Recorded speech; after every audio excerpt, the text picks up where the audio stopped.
The galaxy is fire and silence. In the shadow of the God Emperor, the rich feast on faith and the poor are ground into dust beneath the treads of the Imperium's endless wars. There are 1 trillion souls spread across 1 million worlds, and most of them will die without ever seeing the stars that burn above their hives. To be poor in the Imperium is to be invisible, a cog in a machine that no longer remembers its own purpose. You are born in the soot-choked tunnels of a manufactorum. You live on ration paste and recycled air, and if you are lucky, you die before the Arbites notice your existence. If not, you are conscripted, processed, repurposed, turned into meat for the Astra Militarum, or wiring for a servitor's skull. They call it the greatest empire in human history, but to the forgotten masses, it is not an empire. It is a prison made of faith and rust, held together by the screams of the dying. And yet, even here, in the ashes of hopelessness, humanity persists.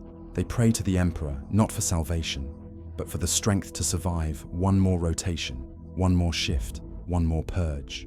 This is not a story of heroes or saints. It is the story of those who live beneath the golden light, and what that light costs them.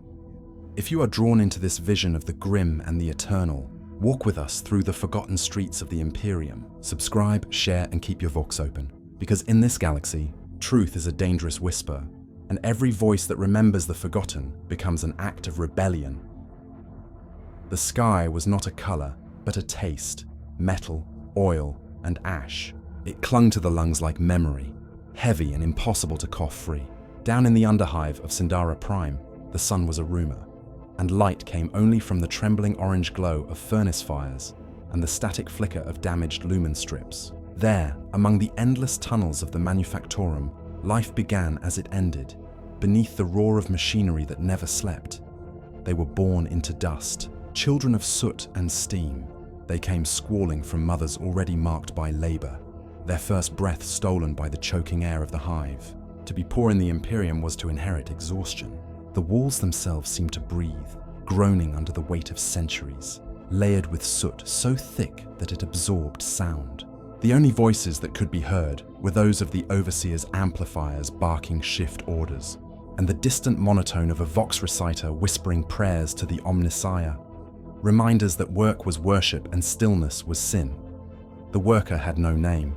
Names were for supervisors, for those who might live long enough to be remembered. In the records, she was a number stamped into her ration card, her lineage erased by generations of attrition. Her mother told her stories once, when the night was long and the machinery paused just enough to dream. She spoke of a sky with stars, of oceans that moved like breath, of wind that smelled of life. The worker didn't believe them. She thought her mother's lungs had filled with hallucinations before death. The floor beneath her boots was hot with the pulse of the Manufactorum. Conveyor belts rattled, hydraulic pistons shrieked, and sparks fell like dying stars. Sweat mixed with grime, forming black rivers down her arms. Above her, the great statues of the Emperor loomed, their faces worn smooth by centuries of ashfall, their eyes glowing dimly from failing lumen coils. Each time she looked up, she whispered the same line her mother taught her before she died. He sees the faithful, even in the dark. But as years stretched into endless rotations, she began to wonder whether the dark was all he chose to see. Rations came twice a cycle, nutrient paste dispensed through stained valves, tasting faintly of copper and despair.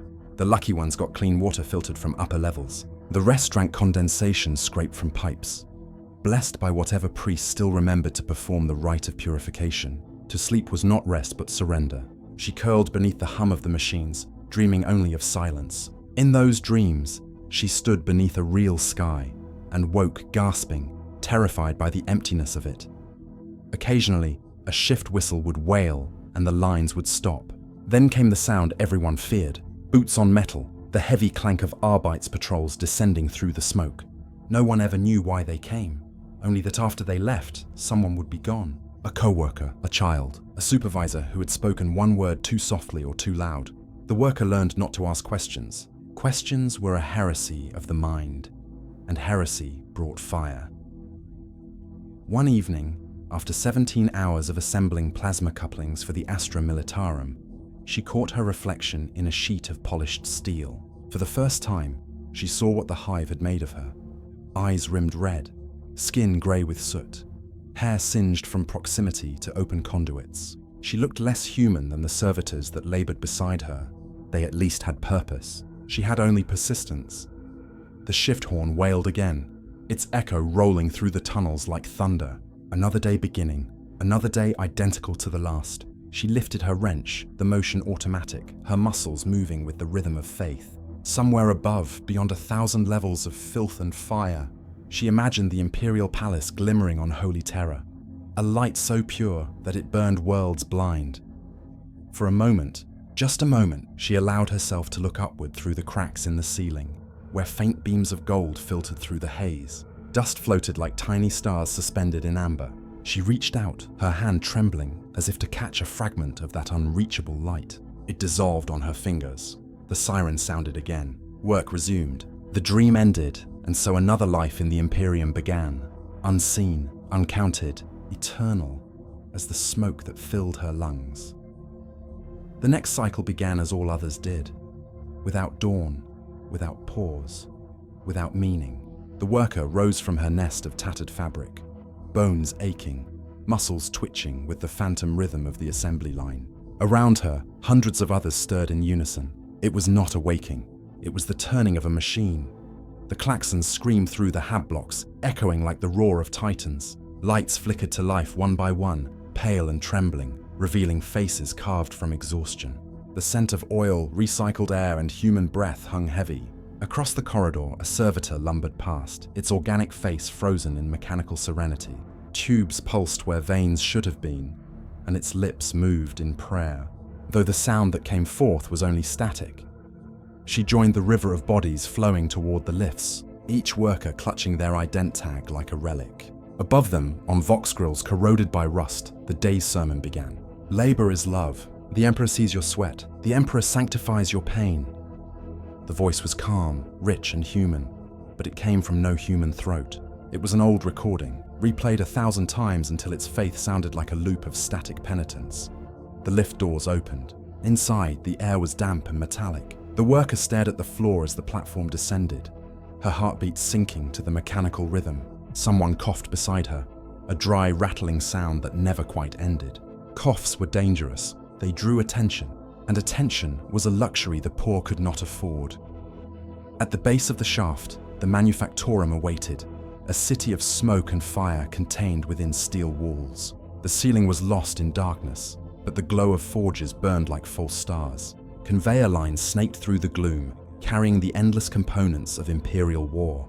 Plasma casings, lasgun barrels, fragments of armor, all of it born here in the hands of the forgotten. Each piece a prayer, each weapon a confession. Supervisors stalked the walkways above, their augmetic eyes glowing red, servo skulls hovering close behind. They carried shock rods wrapped in purity seals, their tips humming faintly. The worker avoided their gaze, moving with the practiced obedience of the damned. Hours passed unnoticed. The body worked, the mind wandered. She found herself thinking again of her mother's stories, of fields, oceans, and wind that did not carry ash. Blasphemous images, dangerous dreams. The ecclesiarchy taught that paradise was the emperor's gift in death, not in life. To imagine it here was to doubt his plan. Still, something inside her whispered. Not rebellion, not yet, just the simple word her mother once used when hunger gnawed too deep. Why? She caught herself mouthing it, barely breathing the syllable, and instantly froze. The hum of the machines seemed to die around her. The air thickened. Someone nearby stopped working. She felt their eyes on her, not with judgment, but with fear. Because in this place, even hearing a forbidden word could damn you. A shadow passed above. 2 Arbeits patrols walked the catwalk, their armor black and immaculate, visors reflecting firelight. They carried shock mauls and faith-sealed bolters, moving with the slow, deliberate weight of judgment. One paused, looking down into the rows of laborers. The worker did not move, did not breathe. The Arbeit's vox grill crackled. Heresy begins in silence. Speak your prayers, or be heard in damnation. The worker's lips moved automatically. The Emperor protects. The words were ash in her mouth. The Arbeit turned away.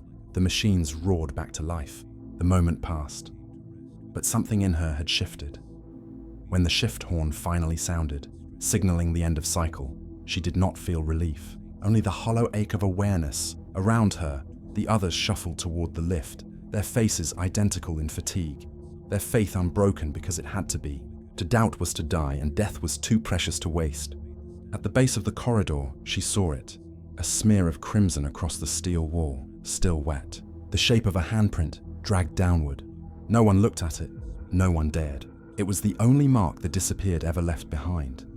She stopped for the briefest instant and pressed her hand over it. The warmth was gone, but something else remained. A pulse, faint and human. The next whistle sounded, sharp as a blade. Arbite's footsteps echoed from above. She withdrew her hand, the mark already fading beneath soot and smoke. And as she stepped back into the endless line of workers, she felt the truth settle into her bones.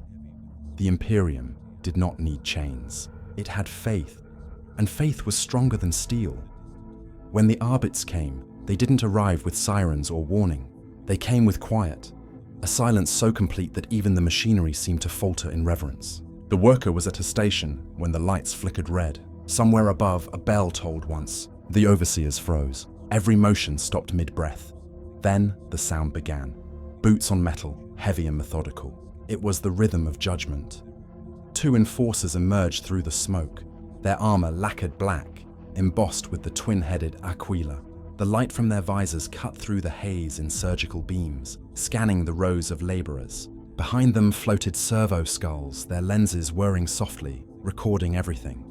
The worker felt the hairs on her arms rise, her breath shallow. No one spoke. No one ever did. The punishment for words was worse than the crime. A man 2 lines over twitched. Perhaps he coughed. Perhaps he prayed. It didn't matter. One of the Arbites turned, raised his shock maul, and in a single motion brought it down. The sound was wet, final. The others did not flinch. They simply resumed their rhythm as the enforcers dragged the body away. When the silence returned, it was worse than the violence. The Vox grills hummed softly again, broadcasting a voice like oil over fire. The Emperor tests his faithful through suffering. Rejoice, for pain is proof of devotion. The worker bowed her head. Her hands moved automatically, assembling the plasma casings she'd built 1,000 times before. But her mind drifted, not away but inward. The word why had taken root. It pulsed beneath her ribs like a forbidden heart. After the purge, the shifts grew longer.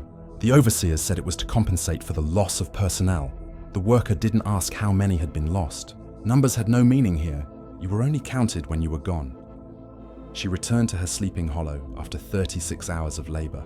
Her hands shook too much to untie her boots. Across the corridor, the space where her friend Mara had slept was empty. A thin strip of blood stained the cot's edge. On the wall above, someone had scrawled a fragment of prayer in soot. He watches the lost. The worker didn't know if it was comfort or accusation. She sat, staring at it until her eyes blurred. Somewhere above, pipes groaned and leaked steam like dying breaths. In the dark, she could hear whispers, soft, almost inaudible, carried through the ventilation shafts. Stories of disappearances, of souls fed to the machine, of workers converted into servitors to pay for their sins. No one believed these tales entirely, but everyone feared them enough to behave. As she drifted into half sleep, she dreamed again of the sky. But this time, it wasn't her mother's memory. It was black, utterly still. And in that void, she heard a voice that was not the Emperor's. It was her own, whispering, "What if he does not see us at all?" She woke with her heart pounding. The next shift began without transition. She joined the march once more, descending into the heat. The air felt heavier, almost liquid. Her reflection followed her on the walls, a ghost made of grime. Each face she passed was a mirror of her own. Hollow eyes, chapped lips, skin etched by ash. At her station, she noticed the bench beside hers was empty again. No one replaced the man who had fallen. The tools lay untouched, still coated in his blood. For a moment, she reached out to move them, then stopped. There was something sacred in their stillness, an echo of defiance in the emptiness he left behind. Overhead, a Vox crackled. Shift 19 Gamma, productivity levels decreased. Penitence quotas will be enforced. The worker closed her eyes. The noise of the machinery rose until it filled her skull. A single endless drone that sounded almost like a heartbeat. The air shimmered with heat. She wondered if this was what dying felt like. Not pain, not release, but an endless continuation of motion. A fragment of ash drifted from the ceiling, glowing faintly as it fell. She caught it without thinking. It disintegrated against her palm, leaving a smear of black across her skin. She stared at it, transfixed, before smearing it across her cheek like a mark of mourning. The overseer shouted her name number. She did not respond immediately. For that heartbeat, she imagined stopping, letting the machine choke, letting the world fall silent. The thought itself felt like rebellion. Then the moment passed. She lifted her wrench again. The clang of metal on metal filled the air, drowning thought. Above the endless hum, the prayer returned, whispered from 1,000 lips. The Emperor protects. But for the first time, the worker did not say it. She only listened to the rhythm of the machine, and realized it was not the Emperor she served, but the hunger of the Imperium itself. The shift ended. The dust settled. The silence returned. And within that silence, something faintly human began to stir. The cathedral of the Underhive was built from the bones of the dead, not in metaphor and truth. The foundations were fused femurs, its walls mortared with ash and pulverized bone meal mixed into sacred paste. Each brick was stamped with the imperial aquila, each prayer etched by the hands of a laborer who could neither read nor hope to live long enough to hear his own words spoken aloud. It was the greatest monument the poor could build, and it was theirs only in suffering. The preacher stood before his congregation, 1,000 hollow eyes glimmering in the dim red light of flickering candles. He was born among them once, a worker like any other, before the ecclesiarchy lifted him up to speak in the emperor's name. His robes were frayed, the gold embroidery long dulled to tarnish. But to the people below, he was holy. His voice was the emperor's breath. He raised his arms, the movement slow and deliberate, and the vox recorder strapped to his chest crackled to life. The congregation fell silent. The air was thick with incense made from burning oils scavenged from factory waste. The smoke rolled over the pews like fog, heavy and choking. Yet the people inhaled it as if it were salvation. "Children of labor," he began, voice echoing off the metal ribs of the ceiling. "Your sweat sanctifies you. Your pain pleases him. The emperor sees your hunger and he blesses it. For to be poor is to be tested. To be faithful is to endure." The crowd murmured the response, 1,000 voices in unison. "Endurance is worship." The preacher's eyes swept over them, gaunt faces, limbs like twigs, mouths cracked from thirst. Some cradled infants swaddled in cloth so thin the bones showed through. Others knelt in prayer, clutching tokens made from scrap metal carved into the aquila's shape. The preacher felt his throat tighten. For years he had spoken these same words, and they had once comforted him. But now, as he looked upon their faces, the words tasted of rust. Behind him, the great icon of the emperor loomed, a colossal mural painted in soot and dried blood. The emperor's face was serene, his eyes closed, his hands extended as if in blessing, yet the cracks in the paint made it seem as though he wept. "Know this," the preacher continued, his voice rising. "You are chosen. In your labor you prove your devotion. In your hunger you earn his favor. The nobility above do not work, they are untested, but you." He placed a trembling hand upon his chest. "You are his true children." The crowd murmured approval, their faith rekindled for a fleeting moment. The preacher smiled, but it did not reach his eyes. He wondered how many of them would live to hear the next sermon. A small child coughed near the front row, a sound like gravel grinding in a tin can. The mother hushed her quickly, pressing her to her chest. The preacher hesitated, then reached down from the pulpit and blessed the child, touching her forehead with a trembling thumb. "The emperor protects," he whispered, but he saw the pallor in her skin, the bruises of malnutrition. Protection was a promise long broken. When the sermon ended, the congregation filed out slowly, heads bowed, murmuring prayers. The preacher remained behind, the candles guttering low. He gazed up at the mural again, at the painted tears on the emperor's face. "Do you see them?" he asked softly, his voice cracking.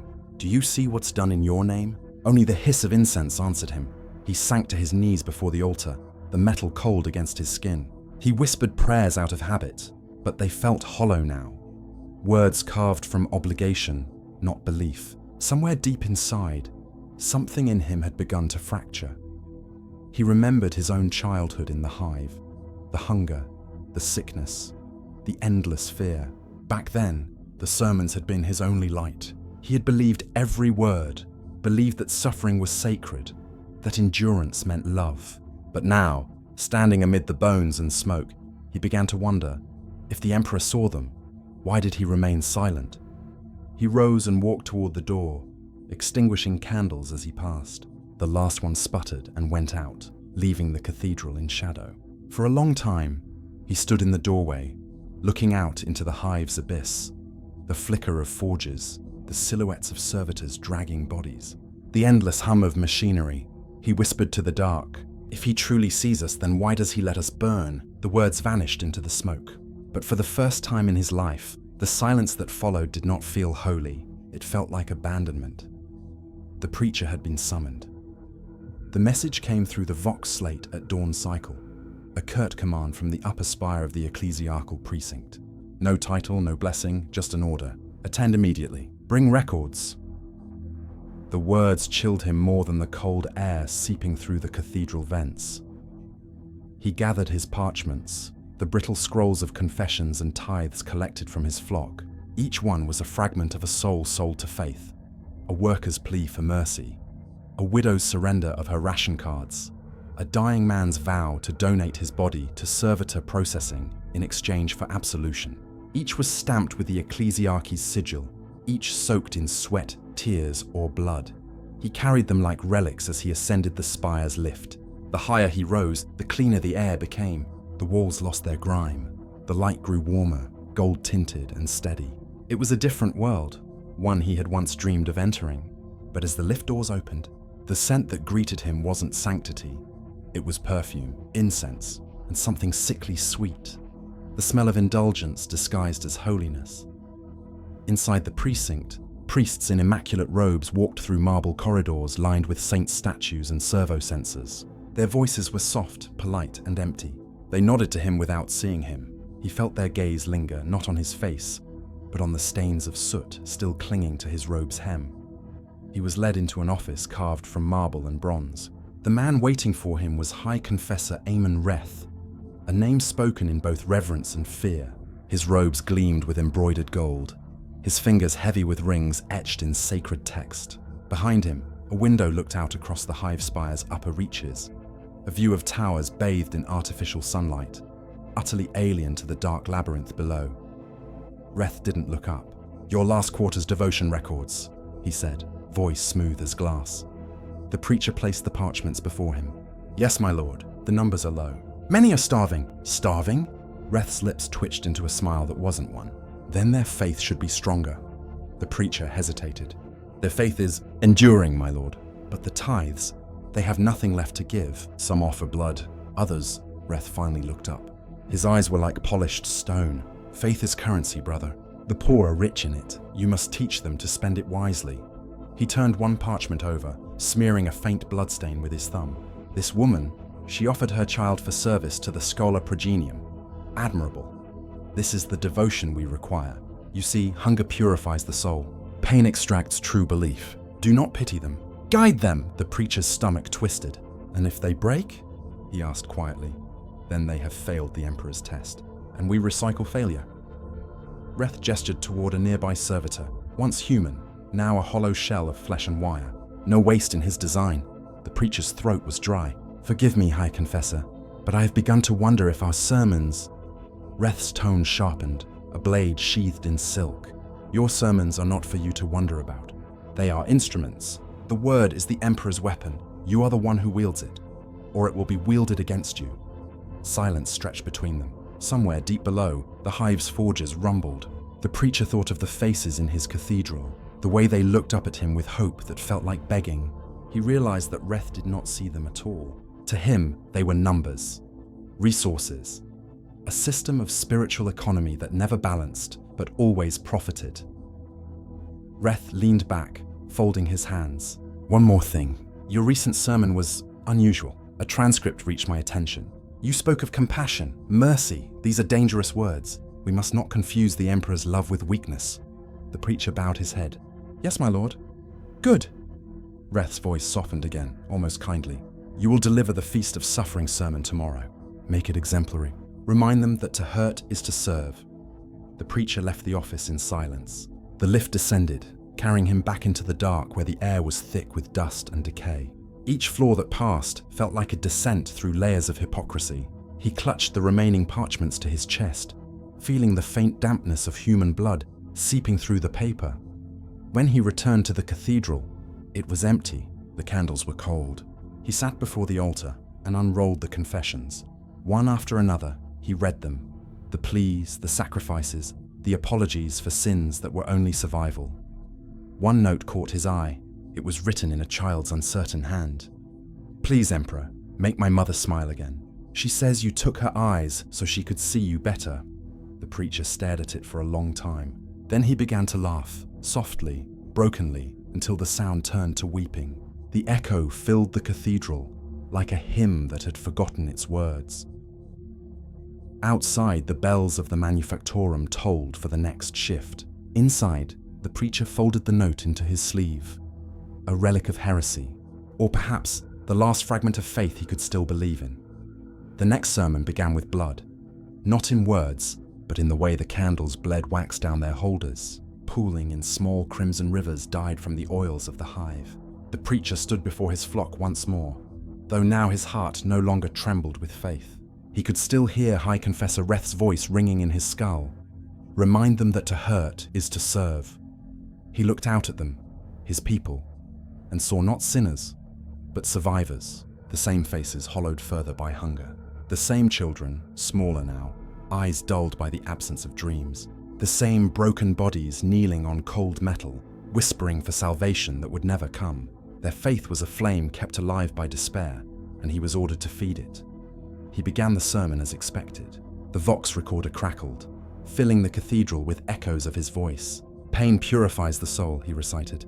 "Through labor, through hunger, through obedience, we rise closer to his light." The congregation repeated the litany in unison, their voices monotone, mechanical. He saw them bow their heads, eyes shut, lips moving to words learned since birth. It was theater, ritual without life, and something inside him broke. He lowered the sacred scroll and let it fall. The parchment fluttered to the floor like dying wings. The congregation hesitated.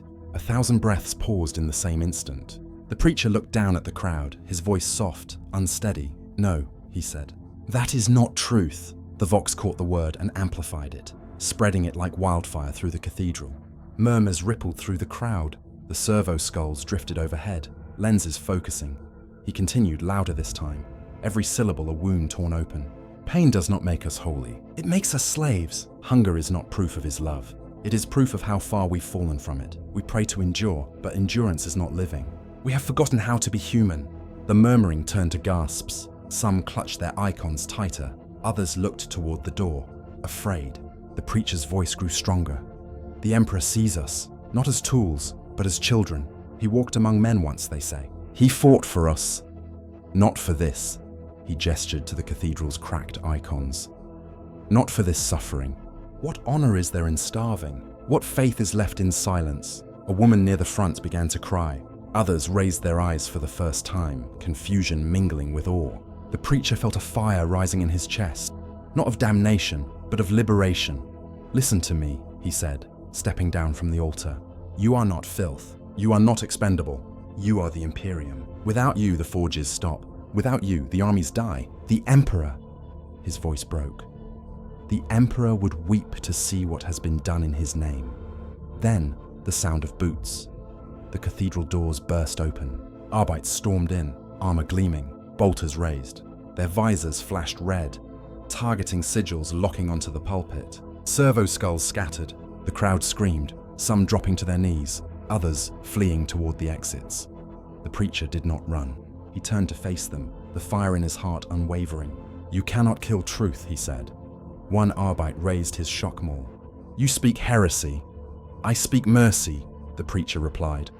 The maul came down, and the world filled with light. When the noise faded, smoke hung thick in the air. The congregation cowered against the walls, the air trembling with fear and incense. The Arbites moved methodically, tearing down icons, seizing scrolls, smashing relics. A servo skull recorded the scene, its lens blinking like an unfeeling eye. The preacher's body lay at the foot of the altar, robes torn, blood mingling with candle wax. But the Vox recorder on his chest still functioned. Through static and distortion, his final words echoed through the cathedral again and again. The Emperor sees all, even the forgotten. No one spoke, no one dared, yet something in the silence had changed. A woman picked up a fragment of the fallen scroll. A child whispered the last words as though repeating a prayer.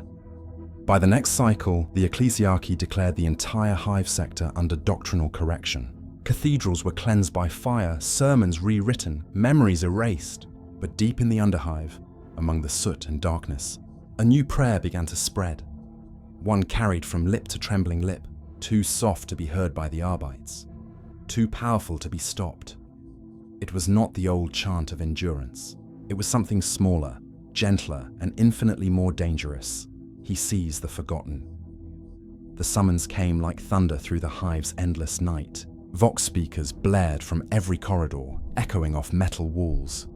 By decree of the Astra Militarum, conscription quotas are now active. Report for classification. Glory to the Emperor.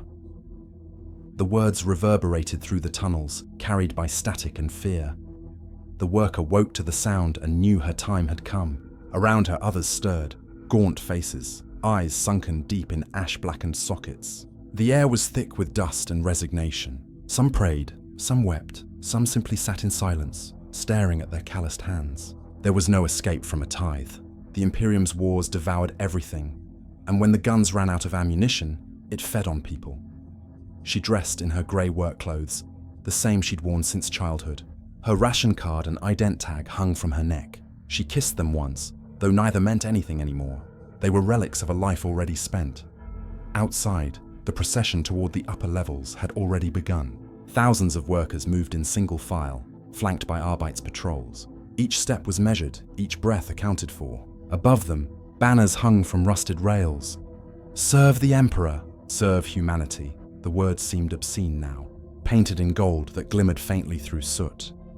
At the central plaza, the mustering fields spread like a wound. Temporary barracks, med stations, and augmetic assembly lines filled the space. Servitors recorded data, stamping flesh with inked sigils. Loudspeakers droned hymns to mask the cries of those being processed. A commissar stood upon a raised platform, his coat immaculate, his posture perfect. His voice was thunder, his words ritual.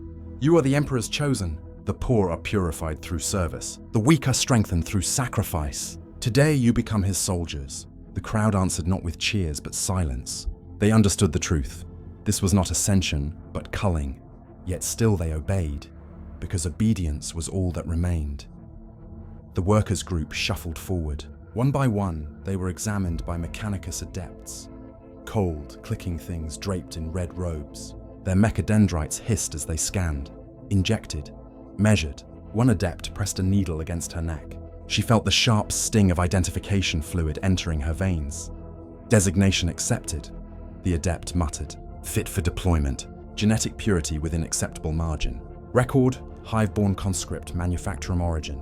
She wanted to ask where she was going. She wanted to ask why, but questions were useless currency here. Instead, she nodded and moved as instructed, stripped of name and past, wrapped in new fatigues.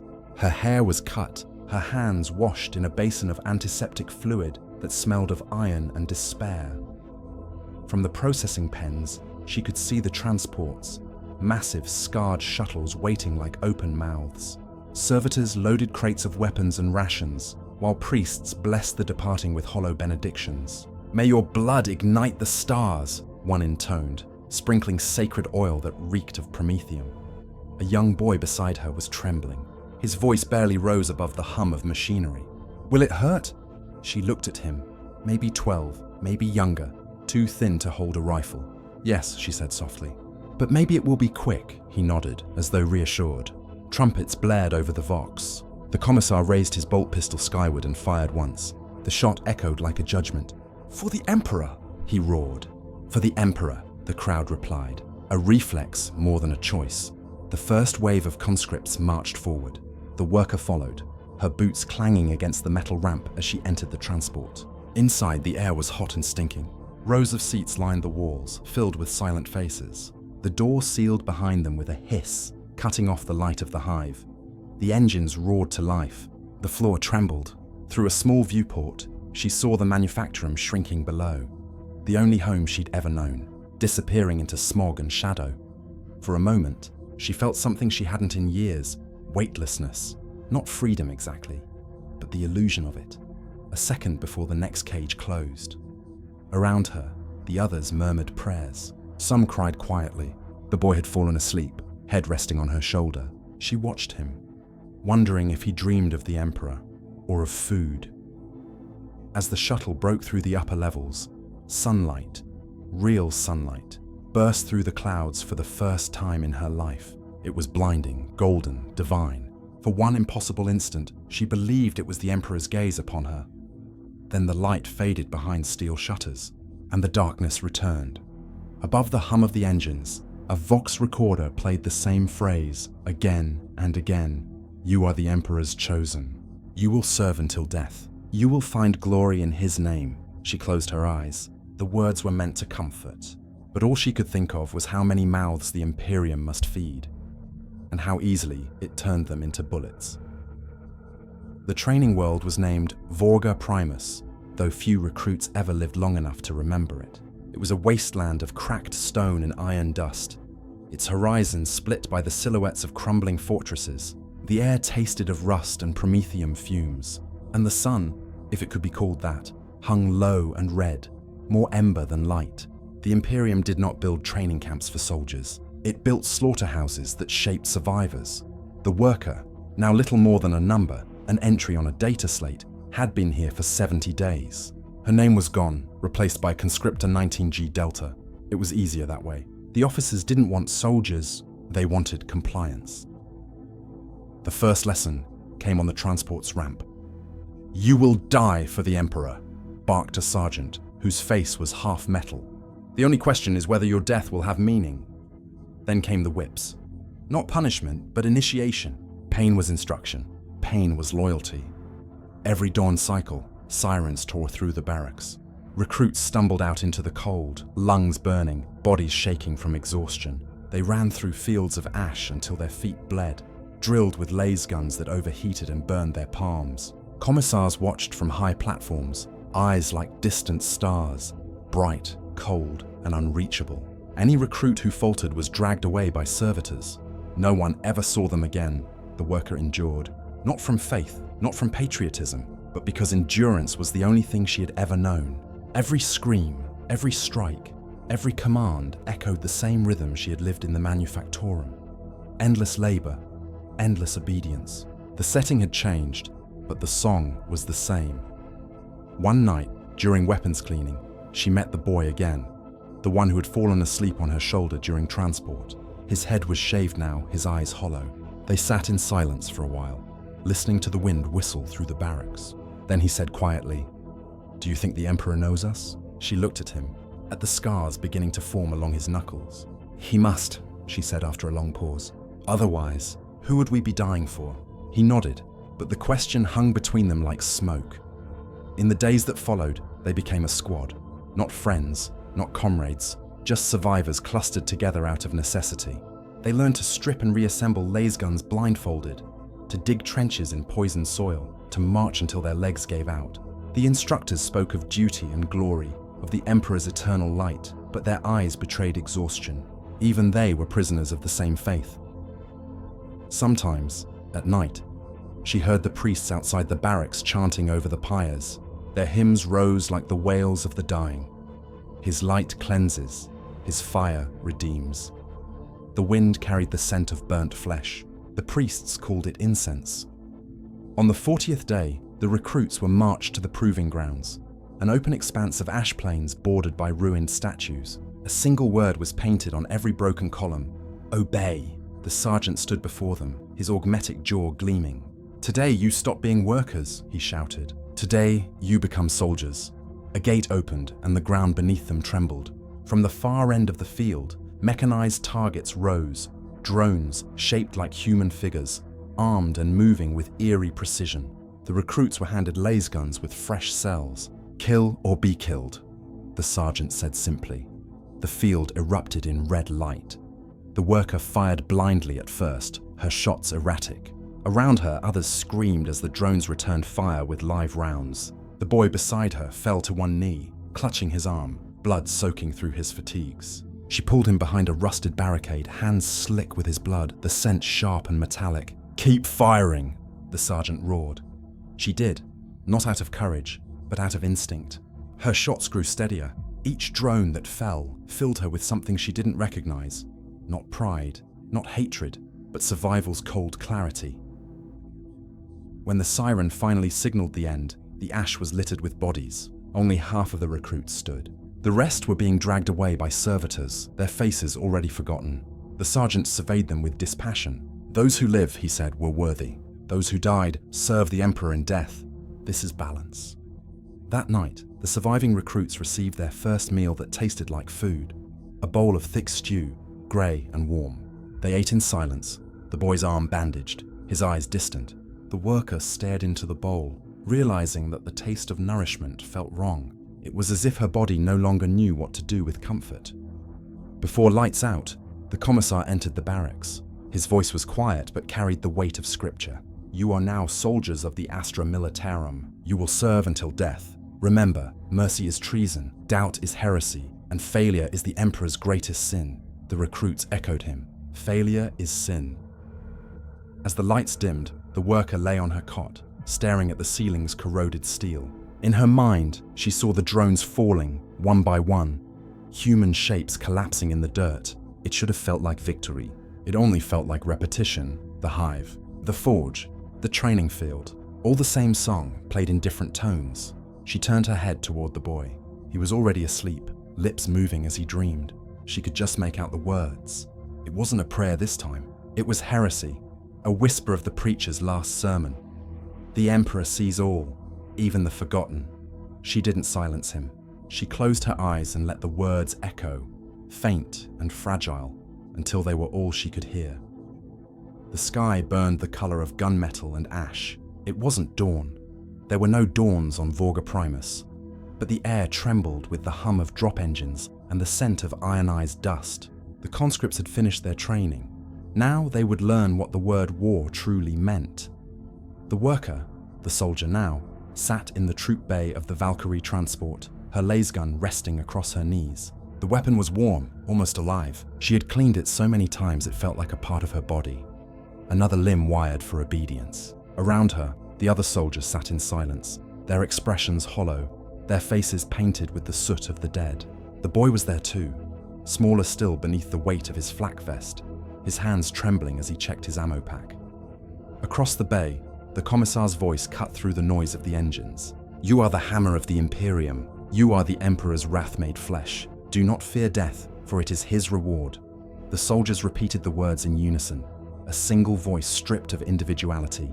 The worker mouthed them too, but her mind drifted elsewhere, back to the manufactorum, to the endless clang of machinery, to the faces of those who never left. For a moment, she imagined their ghosts watching from the forge smoke, whispering her name, a name she no longer remembered. The transport shuddered violently. Through the viewport, the world below came into view, a desolate plain split by trenches and fire. The horizon pulsed with explosions, the ground alive with crawling figures. Somewhere in the distance, titanic silhouettes moved through the smoke, machines of war so vast they blotted out the stars. The pilot's voice crackled over the intercom. "Drop zone approaching. Prepare for descent." A light turned red, harnesses snapped, hearts quickened. When the bay doors opened, the sky screamed. Wind tore through the compartment, carrying the stench of burning flesh and ozone. The soldier gripped her weapon tight and followed the line out into the storm. The world became noise and motion.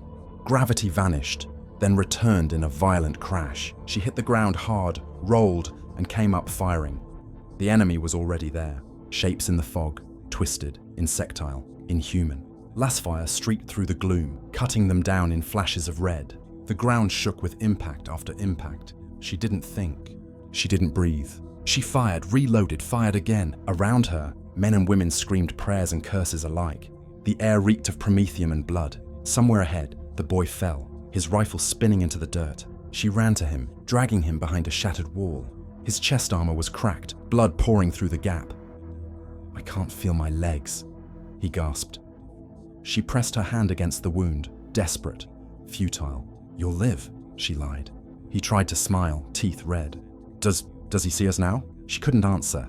A shell struck nearby, the explosion lifting them both into the air. When she opened her eyes, everything was smoke. The boy was gone. Only a single dog tag lay beside her, half melted, the numbers unreadable. Something broke inside her then, something that training and faith had failed to reach. She rose without thought, weapon steady, vision narrowing to a tunnel of light and movement. The world became rhythm again. Shoot, reload, move. Each motion precise, mechanical. She was back in the manufactorum, assembling death one piece at a time. By the time the bombardment ceased, the plane was littered with corpses. Smoke curled around her like incense.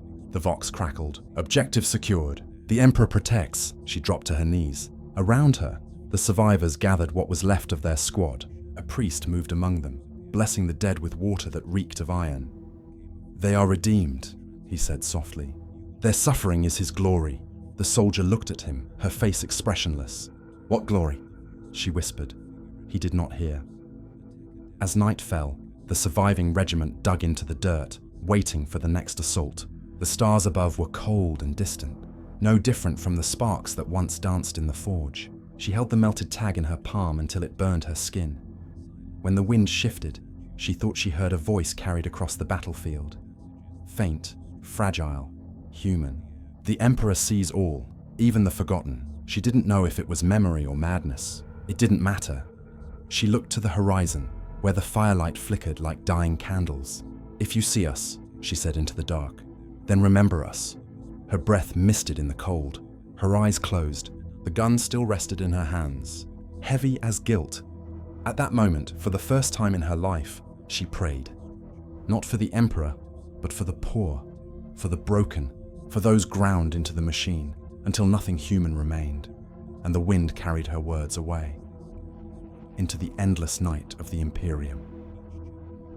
Far above the ashes of forgotten worlds, past the shrieking warp storms and the glittering bones of ancient fleets, there lay the cradle of mankind, Terra, the holy world, the throne world, the heart of the Imperium, pulsing not with life, but with bureaucracy.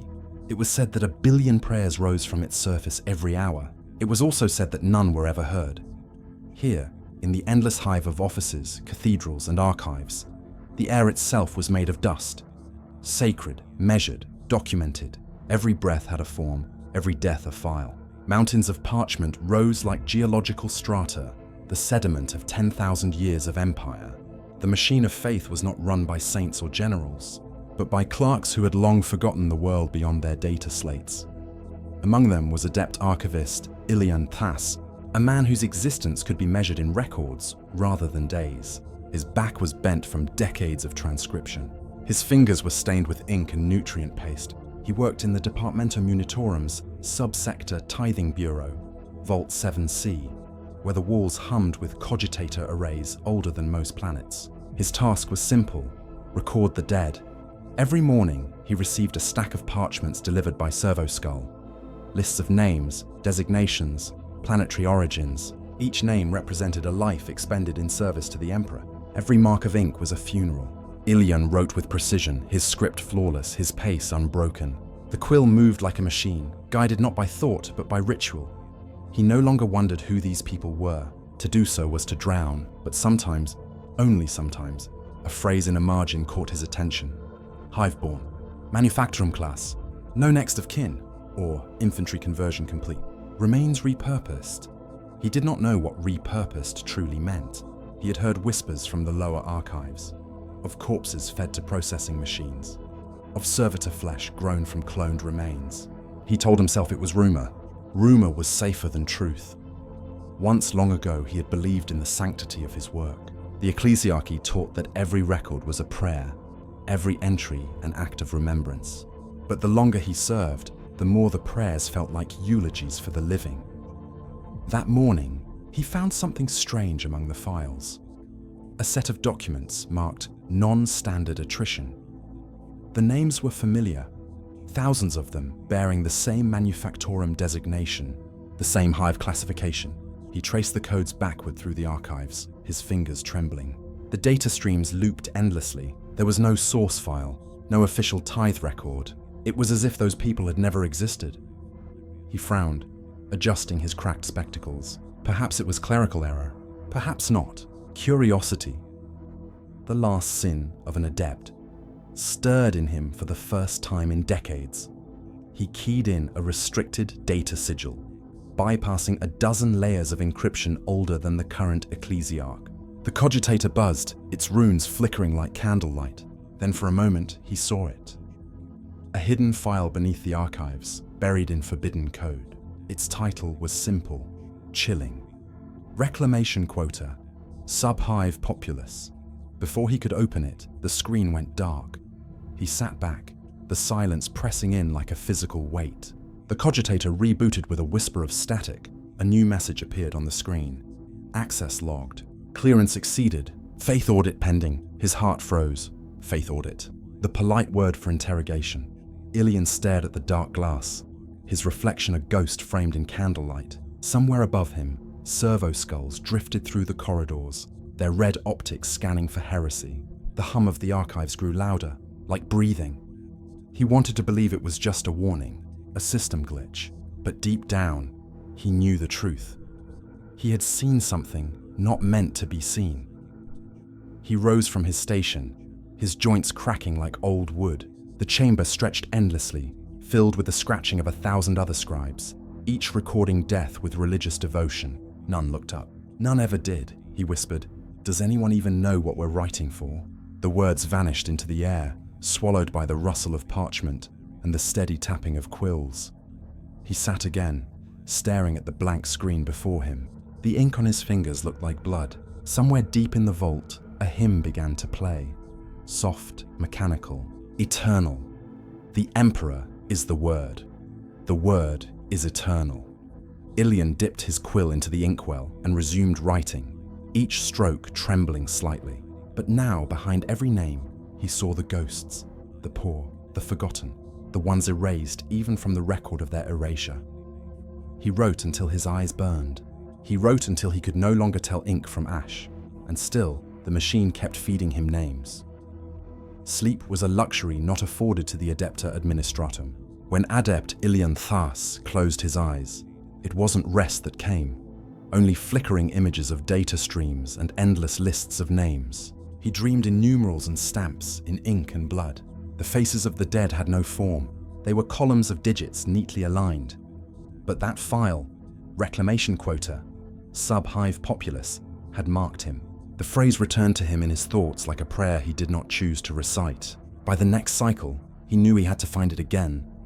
He arrived before dawn, before the hymns began. The vaults were silent except for the scratching of quills and the distant hum of cogitators. The air was cold, the smell of ink mingling with incense.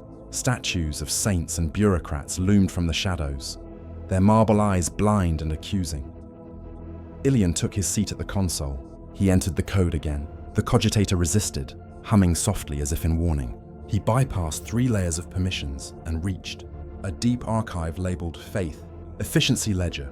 It was older than any living. Clerk, a remnant from the early years after the Emperor's ascension. Within it, he found what he should never have seen.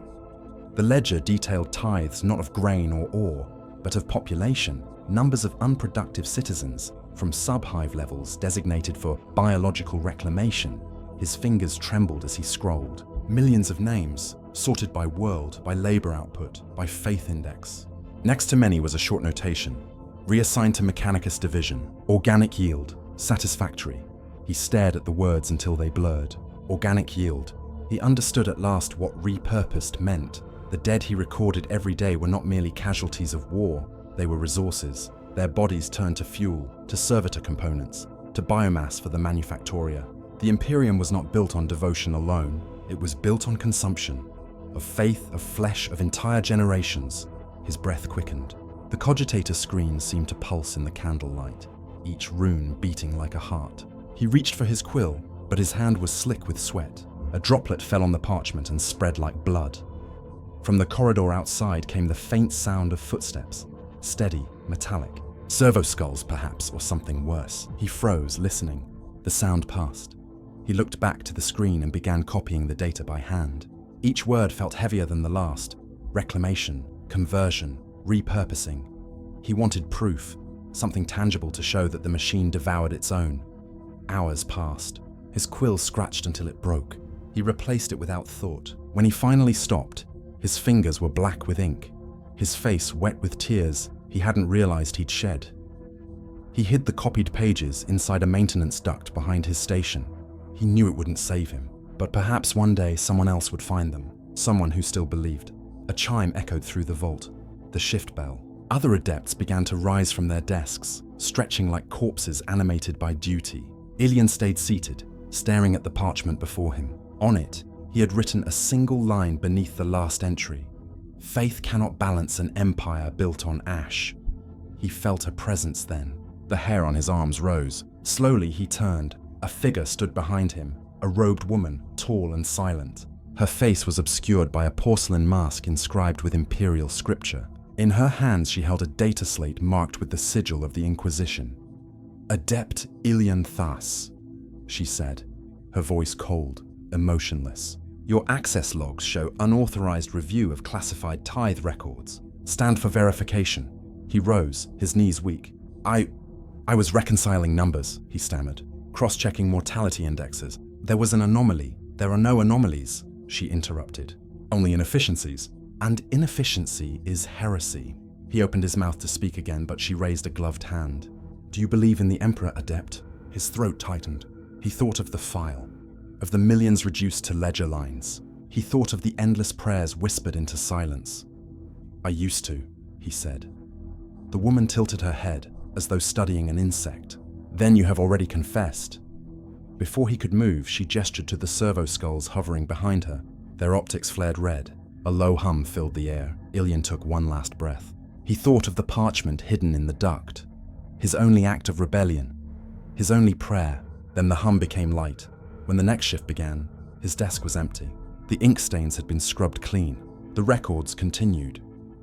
Somewhere in the vault's depths, the cogitators sang their mechanical hymn, endless and unbroken. The Emperor is eternal. Faith is efficiency. Flesh is fuel. And the archives consumed another name. The archives did not mourn their dead. When Adept Ilian Thas vanished, his station was reassigned within the hour. His existence folded neatly into the endless fabric of imperial record. A new clerk took his desk. A new quill replaced the old. The machine did not pause. It never did. But somewhere deep beneath the vaults of terror, where the light of the Emperor's palace could no longer reach, the air was colder and the silence heavier. Those who worked down there whispered of the ghost archives, a labyrinth of sealed corridors and forgotten catacombs, where records too dangerous or too sacred were interred. Some said that the data stored there predated the Imperium itself. Others said it was where heretics went to vanish. In the week following Ilian's disappearance, strange noises began to echo through the lower corridors. Soft clicks, faint whispers, the metallic shuffling of something that walked like a servitor but breathed like a man. The adepts spoke of it only in hushed tones, if at all. At first, they blamed the machines. Old cogitators often muttered to themselves, their circuits filled with ghost code and fragments of prayer. But then came the rumor that one of the scribes had seen a shadow wearing the robes of a dead man, his face half hidden, his fingers dripping with ink. He had been walking toward the restricted archives beneath the Sanctum Administratum. The new clerk at Ilian's station, a thin, pale woman named Sarah Vale, tried not to listen, but on the 7th day, she received a document she did not request. A single parchment, unmarked, slid beneath her desk. The writing was smudged, hurried. Only one sentence was legible. They burned the names to feed the throne. She read it 3 times before it sank in. Her first thought was that it was a cruel joke. Her second was that she should destroy it. Her third, the one she obeyed, was that she needed to know. That night, after the final chime marked the end of shift, Sira did not leave. She followed the maintenance corridors downward, past layers of sealed bulkheads and devotional shrines that no one tended anymore. The candles burned low, their wax mixed with the dust of centuries.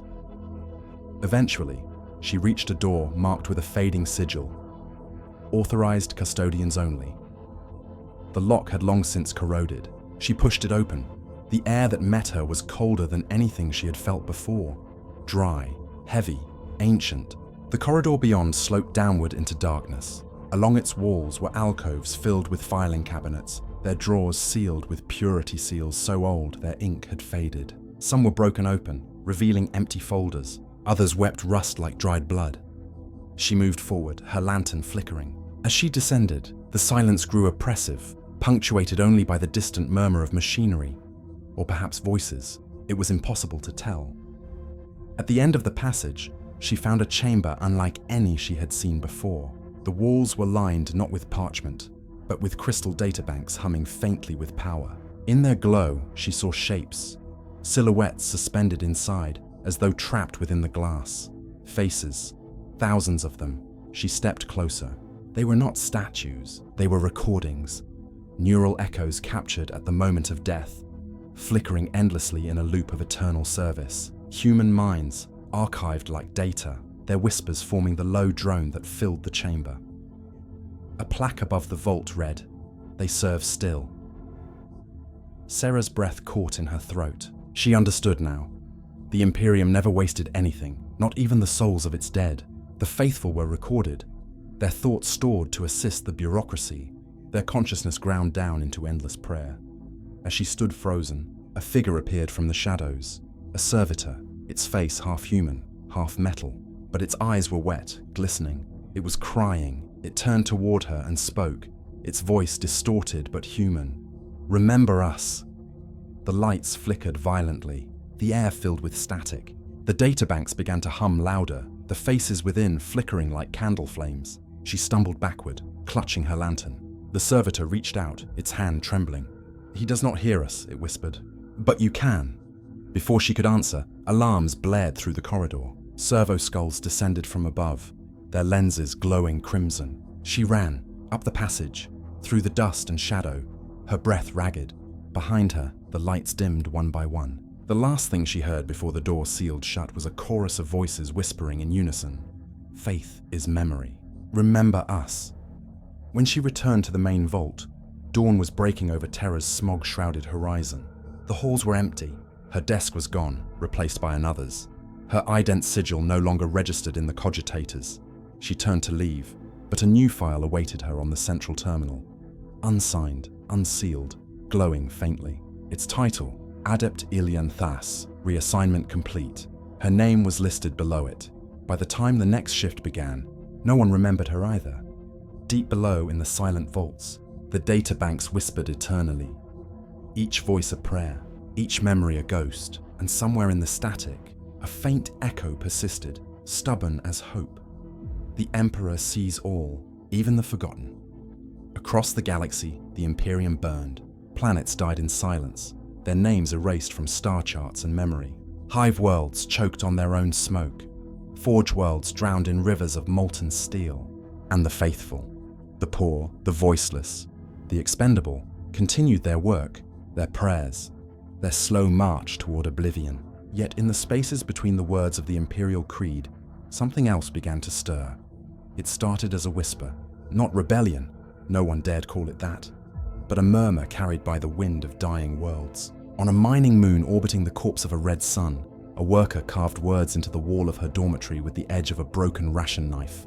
The phrase was simple, almost innocent. He sees the forgotten. The next morning, the words had been scrubbed away by overseers, but that night, they reappeared, carved deeper, surrounded by a dozen more. On a pilgrim ship drifting through the void, a group of refugees gathered in the engine hold. They sang hymns to the Emperor as all good citizens should. Yet, hidden beneath the verses of devotion, they added a new refrain, soft at first, then stronger. "We remember the lost." The sound carried through the decks, mingling with the groan of the ship's hull, a harmony of grief and defiance. No one claimed authorship.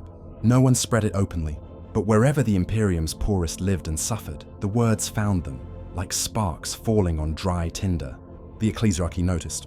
Sermons grew harsher. Punishments became public again. Arbit squads were sent to purge emotive contagion. But faith cannot be erased with fire. The more the hammer fell, the more the echoes multiplied. On the agri-world of Ceridane, the fields were tended by indentured laborers whose skin had turned grey from pesticide fumes. During the seasonal prayer, when the priests demanded offerings of grain and blood, the workers instead knelt in silence. When questioned, their leader, an old man with cataract-clouded eyes, simply said, "We have given enough. Let him remember us now." The priest struck him for his insolence. The old man did not rise again, but as his body was dragged away, the crowd began to hum, low, deep, like the vibration of the earth itself. The sound swelled until it filled the air, until even the priest's voice was drowned out. That night, the Arbites executed a dozen of them. By morning, the humming had spread to 3 neighboring villages. On the forge world of Marnath IV, a servitor stationed in a decommissioned manufactorum began repeating a phrase not found in any catechism. Its vox grill crackled the words endlessly. Mercy is not heresy. The tech priests tried to purge its memory core, but every time they wiped it, the phrase returned. Written into the machine code itself, like a virus of faith, rumors reached Terra, distorted and fragmented. The ecclesiarchy called it the whispering blasphemy. The Inquisition named it sub-credic drift. But those who lived in the shadow of the Imperium called it something simpler, the hymn of the lost. It had no leader, no prophet, no doctrine. It was born from exhaustion, from the ache of centuries, from the need to believe in something beyond obedience. It was faith stripped bare. The idea that the Emperor's light, if it still shone, might yet touch even those buried beneath the machine's weight. In the Hive of Barathra 9, a worker woman, her hands scarred from decades of forging rifle casings, took a piece of scrap metal and etched a mural on the wall of her hab block. The image showed the Emperor, not enthroned in golden armor, but standing barefoot among laborers, his hand on the shoulder of a child. Beneath it she inscribed 4 words in Low Gothic. He was one of us. The mural was destroyed within the day. The woman was never seen again, but her neighbors rebuilt it the next night, larger, brighter, surrounded by candles made of stolen tallow. And when the Arbites came to cleanse it again, they found the entire block standing silent before the wall, their heads bowed, not in fear, but in mourning. Above them, somewhere in the choking smog, ships of the Adeptus Arbites burned the sky with holy fire. Below, in the darkness, the people sang the forbidden hymn. He sees the forgotten, he hears the lost. In ash we are faithful, in silence we endure. Their voices were small against the roar of the Imperium, yet in that moment, for the first time in millennia, the poor were united, not by duty, not by fear, but by memory. And perhaps, somewhere beyond the stars, a dying god heard them, or perhaps not. In the Imperium, there was little difference between silence and prayer. The whispers became prayers, the prayers became confessions, and in time, the confessions became crimes. Across the Imperium, the ecclesiarchy's sermons thundered with new ferocity. From the pulpits of cathedral ships to the crumbling shrines of Hive basements, the message was clear. There is no mercy without obedience. Yet beneath the thunder of sanctioned faith, a softer voice endured. The voice of the forgotten. On the shrine world of Trinaxis, an entire congregation vanished overnight. The ecclesiarchal inspectors found their temple empty, candles still burning, food still on the altars. Only a phrase remained, carved into the marble floor in 100 trembling hands. He weeps for the lost.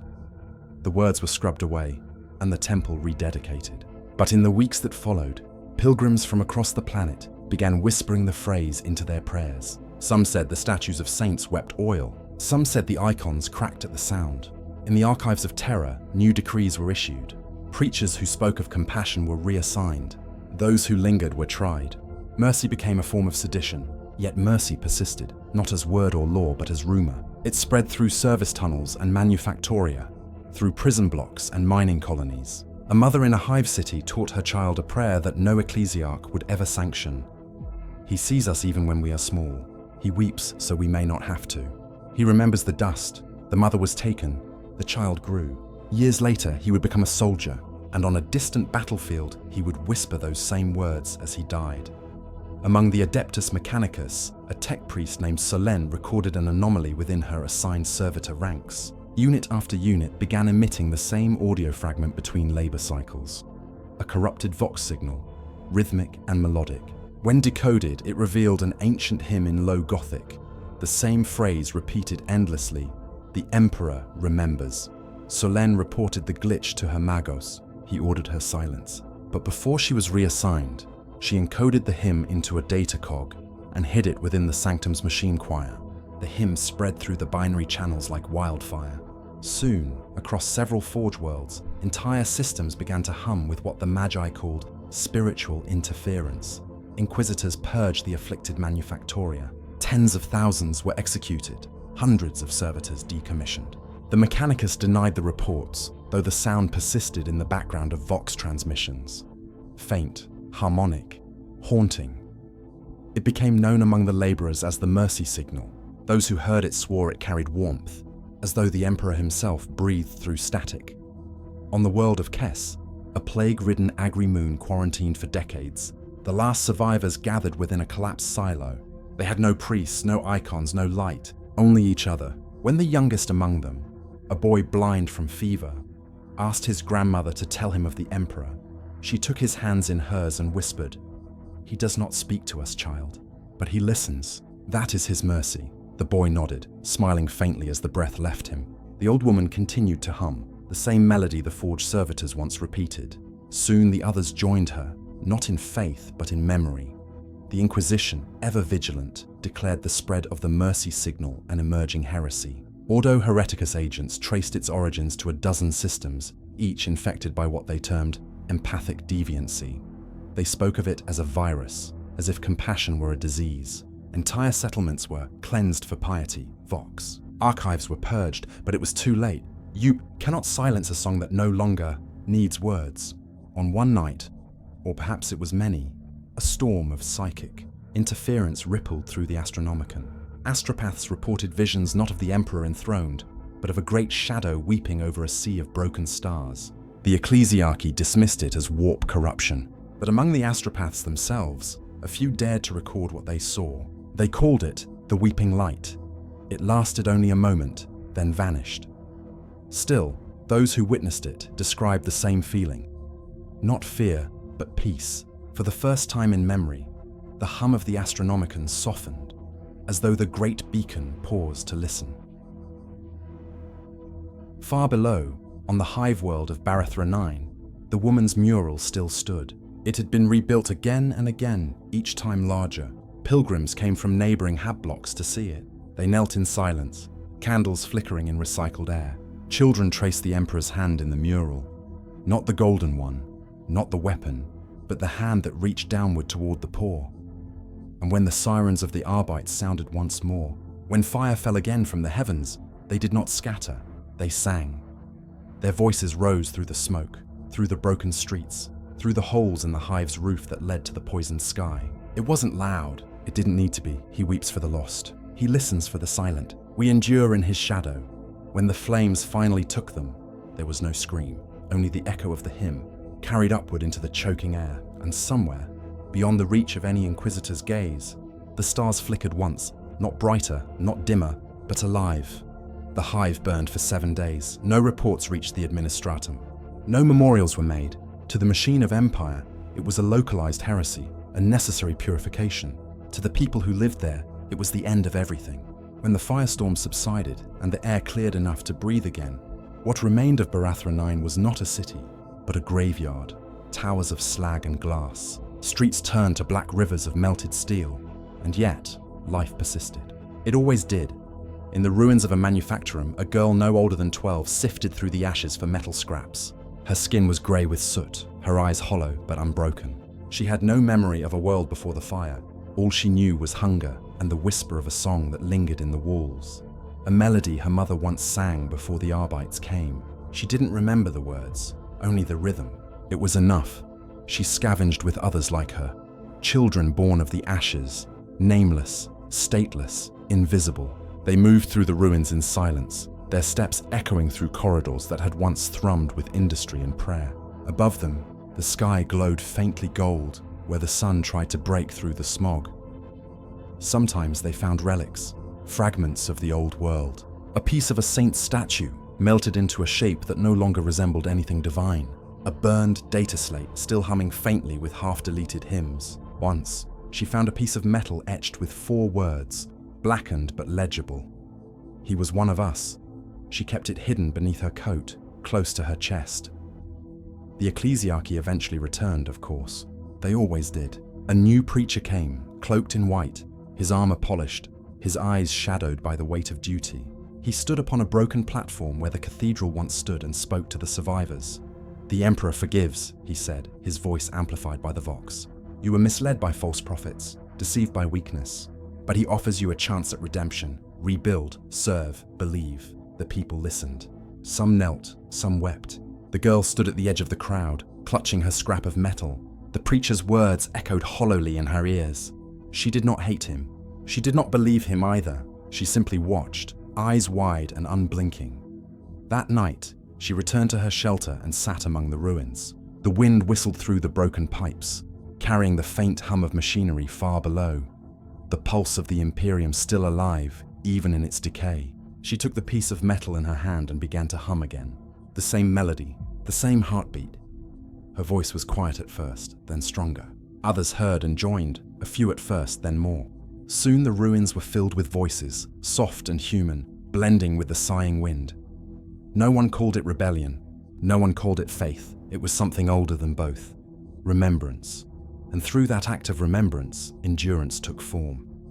Years passed. The fires faded. The hives rebuilt themselves as they always did. But deep beneath the rebuilt levels, the hymn of the lost survived. Carried in whispers, etched into the walls, hidden in the static of the vox. Children learned it before they learned their prayers. Workers sang it under their breath during the shifts. Soldiers whispered it in the trenches before the charge. In time, no one remembered where it began. It was simply there, like the hum of the engines, the taste of recycled air, the rhythm of survival. And perhaps that was its true victory. Not defiance, not salvation, just persistence. For in the Imperium, endurance itself was a rebellion.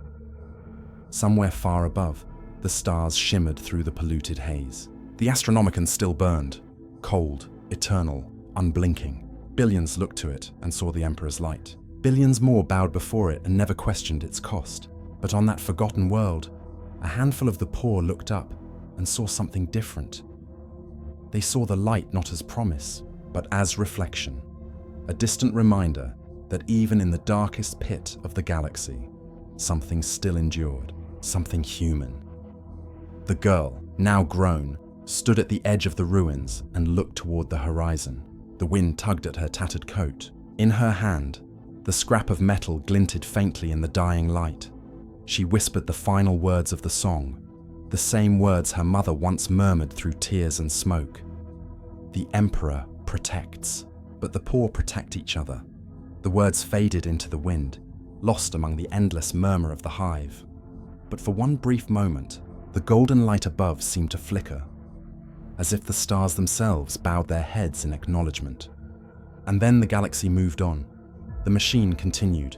The faith endured, as it always had, as it always would.